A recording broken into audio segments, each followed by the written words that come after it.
At the grand stage of the United Nations, where the world's most powerful leaders gather beneath one roof, silence fell as a young African leader took the podium. Cameras focused, delegates leaned forward, and whispers faded. The name was Ibrahim Traoré, president of Burkina Faso. In his eyes burned a fire that few in that chamber could ignore, and his words would soon ripple far beyond those walls. For decades, Africa's voice at the UN has been muffled, drowned out by the dominance of global powers. Too often, African leaders stood to read polite statements drafted for them, asking for aid, appealing for sympathy, or promising reforms that served the interests of outsiders rather than their own people. But this time was different. The room could feel it. Traoré was not here to beg. He was not here to flatter. He had come to warn. Burkina Faso is not a country that many of those diplomats once considered important. Landlocked, poor, and battered by years of instability, it was rarely mentioned in the headlines except for crisis and conflict. But under Traoré's leadership, this nation has become the beating heart of a new African awakening, a movement determined to reclaim dignity, sovereignty, and the future of the continent. And now, the world was about to hear that message without filters. Without hesitation, without fear. His speech began by recalling the centuries of exploitation Africa has endured. The transatlantic slave trade, colonial rule, and now the modern era of neocolonial control, hidden behind aid packages, foreign loans, and multinational corporations. He reminded the Assembly that while Africa is rich in resources, gold, uranium, oil, and fertile land, its people remain among the poorest in the world. Why? Because the wealth is drained out, year after year, leaving behind poverty, war, and hunger. But his words were not only defiant, they were visionary. He painted a picture of a self-reliant Africa, one where nations trade with each other instead of relying on distant capitals, one where young Africans, instead of risking their lives to cross the Mediterranean, build industries, farms, and universities at home, one where Africa's mineral wealth is refined in African factories, creating African jobs, instead of being shipped raw to Europe and America. This is not just the struggle of Burkina Faso, he declared. This is the struggle of all Africa. And if one nation resists, it will inspire another, until the chain breaks, link by link.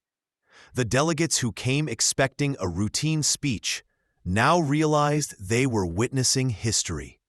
For decades, the UN podium has seen its share of passionate voices. Leaders like Fidel Castro, Nelson Mandela, and Thomas Sankara once used it to challenge the global order. Now, Ibrahim Traoré's words were echoing in that same tradition, breathing life. Traoré's warning was not just against the West, it was a call for Africans themselves to rise, to believe in their power, and to refuse the narrative of weakness. But in Western capitals, the reaction was starkly different.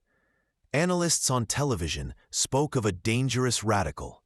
Some called him reckless, others a threat to global stability. Think tanks warned that if Africa truly united under leaders like Traoré, it could disrupt the global economy, weaken Western dominance, and shift alliances toward the global South. For the powerful, his warning was more than words, it was a potential earthquake. As the speech reached its climax, Traoré made one final declaration. Africa's rise is unstoppable. We are not children of despair, he said. We are the children of a continent that has survived chains, wars, and betrayals. And yet, we are still standing. If you will not walk with us as equals, then know this. We will walk without you. And we will rise without you. In the heart of West Africa, where golden sunlight touches the dusty plains of Burkina Faso, a voice has emerged, clear, fearless, and defiant. It is the voice of Captain Ibrahim Traoré, the youngest leader in the world, yet carrying the weight of centuries of struggle on his shoulders. For generations, Africa has been silenced. Its cries drowned by colonial rule, its resources drained by foreign powers, and its people trapped in chains that changed form but never truly disappeared. The slave ships may no longer dock on its coasts, but modern slavery, hidden under the names of exploitation, debt, unfair contracts, and resource plunder, still thrives. And now a new battle begins. A battle not fought with muskets or swords, but with courage, truth, and an unshakable demand for dignity. At the center of this awakening stands Burkina Faso, a small but determined nation, led by a man who refuses to bow. Slavery is not a story of the past. It is a shadow that still stretches across Africa today. Centuries ago, millions of Africans were chained, sold, and shipped across oceans. Families torn apart, cultures shattered, and a continent stripped of its lifeblood. But when the ships sailed away, slavery did not truly end. It changed its face. Colonizers carved Africa into pieces, enslaving nations instead of individuals. They forced people to work in mines, plantations, and railroads, not for freedom, but for the wealth of empires overseas. When independence came in the 20th century, many believed Africa would finally be free. But independence was followed by a new era of control, neo-colonialism. Loans, military influence, puppet governments, and economic traps became the new chains. The names changed: aid, partnership, development, but the purpose remained the same. Africa would work, and others would profit. Today, children in gold mines dig with bare hands, while multinational company. In September 2024, a 34-year-old captain from Burkina Faso stepped forward. His name, Ibrahim Traoré. His rise was sudden, but his mission was clear: to reclaim dignity for his nation and for Africa. Traoré came from the soil of Burkina Faso, from the struggles of ordinary people who had been betrayed too many times. He was not molded by foreign universities or Western think tanks. He was molded by the cries of his people, by the lessons of Sankara, and by the unyielding desire to break free. When he spoke for the first time as leader, the world noticed something unusual. He did not speak in riddles, did not bow to diplomacy, did not hide behind polished phrases. He spoke directly, boldly, and without fear. At the African Union, he asked why Africa, with so much wealth, remained poor. At the United Nations, he declared that Africa would no longer accept exploitation disguised as aid. His words were sharp as arrows, breaking through the silence that had lasted too long. Traoré calls out the truth many are afraid to speak, that Africa is still in chains. In Burkina Faso, French companies controlled gold mines, while the people lived in poverty. French troops claimed to fight terrorism, yet insecurity grew worse. Aid packages came with hidden conditions, forcing the country to remain dependent. But under Traoré's leadership, a shift began. Foreign troops were told to leave. Contracts that bled the nation were questioned. Partnerships were sought not from masters, but from equals. For the first time in decades, Burkina Faso stood up and said, "No more." This defiance is more than politics. It is resistance against modern slavery.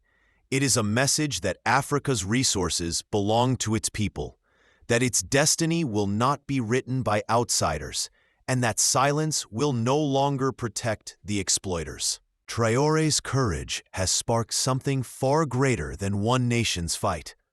Across the continent, a new spirit rises. In Mali, Niger, and Guinea, leaders echo the same demand: sovereignty before aid, dignity before dependency. Young Africans flood the streets, waving flags, rejecting foreign bases, and chanting for unity. The chains of fear are breaking. For centuries, Africa was told it was too divided, too weak, too poor to stand on its own. But today, young voices, just like Traore's, are proving otherwise. The fight against modern slavery is not about the past. It is about reclaiming the future. It's about ensuring that Africa's oil powers Africa's homes, that Africa's gold builds Africa's schools, that Africa's soil feeds African children.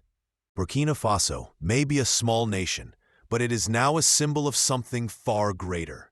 Like Thomas Sankara before him, Traore has shown that courage is more powerful than size, that dignity is worth more than wealth, and that freedom begins when silence ends. The fight is not easy. Sanctions, threats, and isolation are tools used against nations that dare to resist. Burkina Faso has faced pressure, yet it stands firm. The people rally behind their leader, not because he promises luxury, but because he promises dignity. The world watches. Some fear his words, others admire his courage, but no one can ignore him. Traore's voice has crossed Africa's borders and reached the ears of the world.